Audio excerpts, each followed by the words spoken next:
Welcome back to WagerTalk.com. I'm Marco D'Angelo, joined in studio this week by Teddy Savansky. Butchering it up for you, sorry, Teddy, but everybody knows you as Teddy Covers better.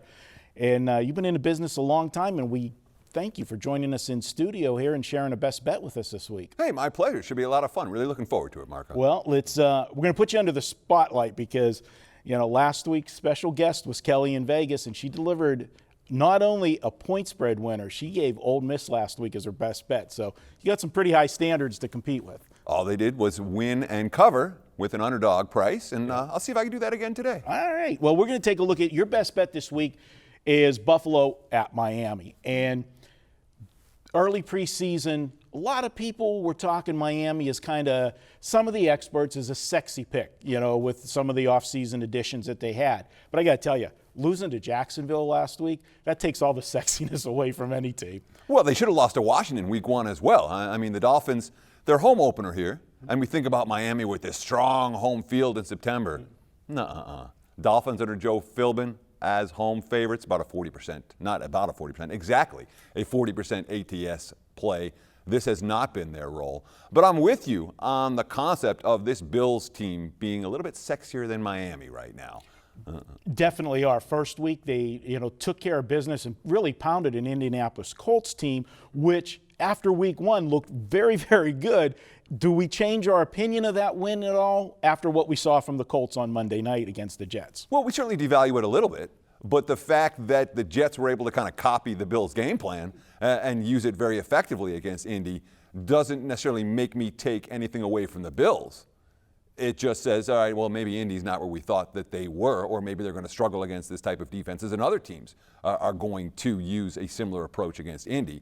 But the markets are viewing the Jets' domination of the Colts on Monday Night Football as a bad thing for Buffalo. They're saying, oh, well, maybe Buffalo's not that good. That's why we're catching a full field goal here. Even though the Bills, of course, we look at early season strength of schedule. Let's see.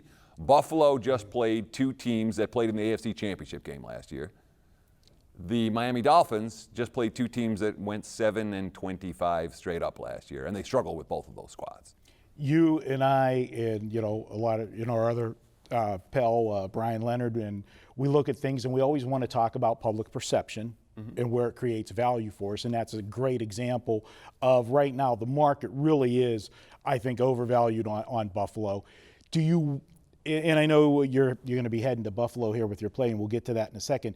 Do you worry a little bit at all the fact that being a young team, having those 2 big games to start the season and playing the Patriots last week, getting blown out the entire, most of the game, and then make that big run and come up just short?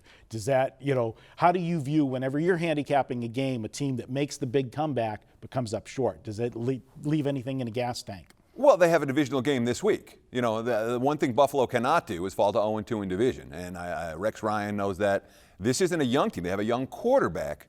That's a veteran team. It's a veteran offensive line. It's certainly a veteran defense for Buffalo. We look at some of their skill position talent and say it's kind of young. But I don't look at the Bills as, one of these young upstart type of squads.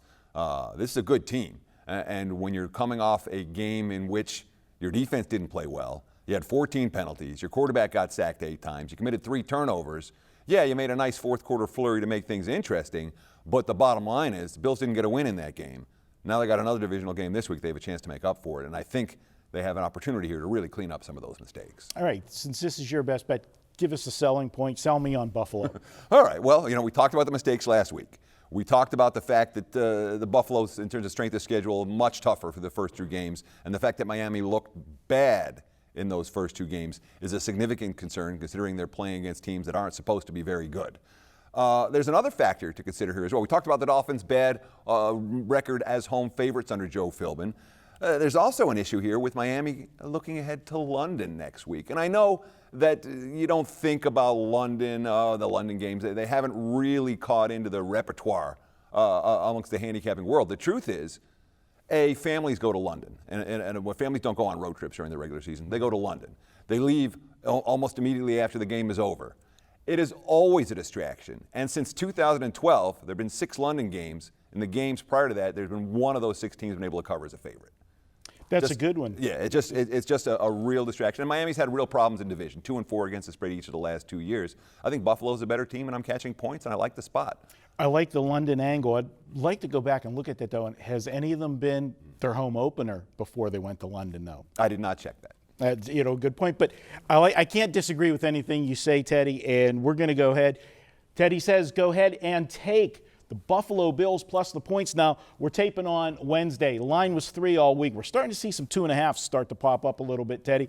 Still, I think you're looking for the outright win with Buffalo in this one. I am, but you definitely want to find a +3. That's why it's important to talk about this right now, earlier in the week, because I'm not sure those threes are going to hold until Sunday.